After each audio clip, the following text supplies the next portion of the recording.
নমস্কার বন্ধুরা, আপনারা যারা নতুন করে জব কার্ডের জন্য আবেদন করেছেন, আপনাদের আবেদনটি বর্তমানে কোন অবস্থায় রয়েছে, অর্থাৎ আবেদনটি অ্যাপ্রুভ হয়েছে কিনা, পেন্ডিং আছে কিনা অথবা রিজেক্ট হয়েছে কিনা, সেটা কিন্তু খুব সহজেই আপনারা আপনাদের যে হাতের মোবাইল ফোনটি রয়েছে সেটা থেকে কিন্তু চেক করে নিতে পারবেন।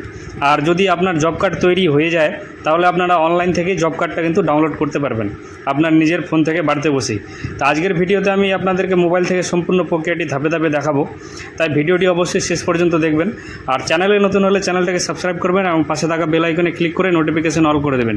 আর ভিডিওটি যদি ভালো লাগে তাহলে একটা লাইক করবেন এবং বন্ধুদের সঙ্গে শেয়ার করে তাদেরকেও কিন্তু ইনফরমেশন দেওয়ার চেষ্টা করবেন। তো চলুন দেখে নেওয়া যাক। তো তার জন্য প্রথমে আপনারা আপনাদের যে মোবাইলের গুগল সার্চ রয়েছে সেখানটায় চলে আসবেন। এখানটা হচ্ছে জব কার্ড স্ট্যাটাস বলে লিখবেন। লেখার পরে দেখুন প্রথম যে ওয়েবসাইটটা আসবে Mahatma Gandhi national rural development, এটার উপরে ক্লিক করবেন। এটার উপরে ক্লিক করলে কিছুক্ষণ কিন্তু পেজটা লোড নেবে। লোড নেওয়ার পরে কিন্তু আপনাদের কিন্তু সামনে এই পেজটা কিন্তু ওপেন হয়ে চলে আসবে। এইভাবে কিন্তু আপনাদের সামনে দেখুন ওপেন হয়ে যাবে। এখানটা লেখা আছে Mahatma Gandhi national rural employment.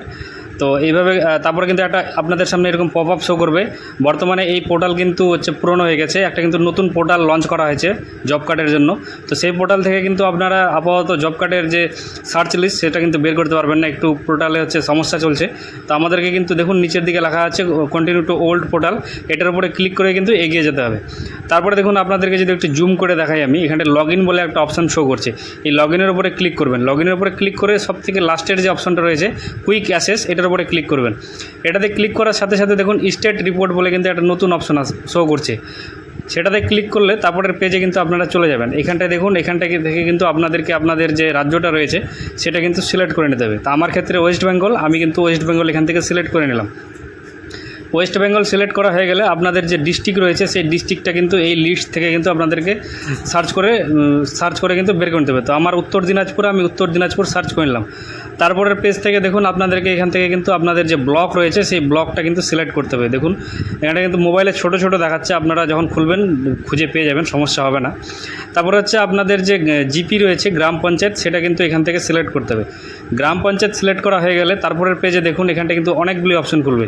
তো এইগুলো অপশনের মধ্যে প্রথম যে অপশনটা রয়েছে দেখুন, এখানটা আমি যদি আপনাদেরকে জুম করে দেখাই, জব কার্ড, তারপর হচ্ছে অবলিক দিয়ে হচ্ছে রেজিস্ট্রেশন।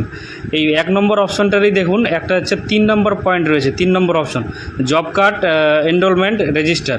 এটার উপরে কিন্তু আপনাদেরকে ক্লিক করতে হবে। ভালো করে মনে রাখবেন 3 নম্বর যে পয়েন্টটা রয়েছে 3 নম্বর অপশনটাতে, 3 নম্বর অপশনে ক্লিক করার সাথে সাথে কিন্তু আপনাদের সামনে এইভাবে কিন্তু সম্পূর্ণ লিস্টটা চলে আসবে। আপনার জিপিতে যতগুলি জব কার্ড ইস্যু হয়েছে বা যতজনের জব কার্ড রয়েছে তাদের নামগুলি শো করবে একে একে, এবং বাঁদিকে হচ্ছে কিন্তু আপনার জব কার্ড নাম্বারটা শো করবে। এবার আপনি আপনার নামটা কীভাবে এখান থেকে খুঁজে বের করবেন, তো চলুন সেটাই এখন আপনাদেরকে আমি দেখাই। তার জন্য 3 ডটে ক্লিক করবেন, উপরে যে ডান দিকে দেখা যাচ্ছে, তারপরে ফাইন্ড ইন পেজ বলে যে অপশনটি রয়েছে এই ফাইন্ড ইন পেজে কিন্তু ক্লিক করতে হবে। এটাতে ক্লিক করলে দেখুন উপরে কিন্তু সার্চ করার একটা অপশন খুলে গেছে। তো এখানটায় আপনার যেটা নাম হবে আপনি কিন্তু সেই নামটা এখানটায় কিন্তু লিখবেন। তো আমার ক্ষেত্রে আমি একটা নাম লিখছি এখানটায় আপনাদেরকে দেখানোর জন্য। দেখুন আমি কিন্তু এখানটায় একটা নাম লিখলাম। নাম লেখার সাথে সাথে দেখুন এখানটায় কিন্তু হচ্ছে অটোমেটিক কিন্তু সেই নামটা কিন্তু শো করছে। এবার দেখুন এই যে ডিপ কালার কিন্তু হয়ে গেল অটোমেটিক। এই কালারটার সঙ্গে কিন্তু দেখুন পাশে কিন্তু জব কার্ডের নাম্বারটা লেখা আছে। তো আপনারা যদি জব কার্ডের নাম্বারটার উপরে ক্লিক করেন তাহলে কিন্তু আপনার যে অনলাইনে যে জব কার্ডটা তৈরি হয়ে আছে সেটা কিন্তু আপনাদের সামনে খুলে যাবে। এখান থেকে কিন্তু আপনারা আপনাদের জব কার্ডের সমস্ত ডিটেলসটা দেখতে পারবেন। এবং এছাড়াও আপনার পরিবারের আপনি যদি কর্তা হন তাহলে আপনি ছাড়া আর কে কে আপনার জব কার্ডের সঙ্গে যুক্ত রয়েছে তাদের নামগুলো কিন্তু নিচের দিকে শো করবে, এবং তাদের কোন ব্যাঙ্ক অ্যাকাউন্ট দেওয়া রয়েছে জব কার্ডের সাথে লিঙ্ক করা রয়েছে সেটা কিন্তু এখান থেকে শো করবে। তো আশা করছি বন্ধুরা আপনারা বুঝতে পেরেছেন কীভাবে আপনারা আপনাদের জব কার্ডটাকে বের করবেন অনলাইন থেকে, নতুন যে জব কার্ড এখন ইস্যু করা হয়েছে। ভিডিওটি ভালো লাগলে একটা লাইক করবেন এবং বন্ধুদের সঙ্গে শেয়ার করে তাদেরকেও কিন্তু ইনফরমেশন দেওয়ার চেষ্টা করবেন। তো আজকের ভিডিওটা এখানটায় শেষ করছি, দেখা হবে আবার পরবর্তী অন্য কোনো ভিডিওতে। ততক্ষণে সবাই ভালো থাকবেন, সুস্থ থাকবেন, ধন্যবাদ।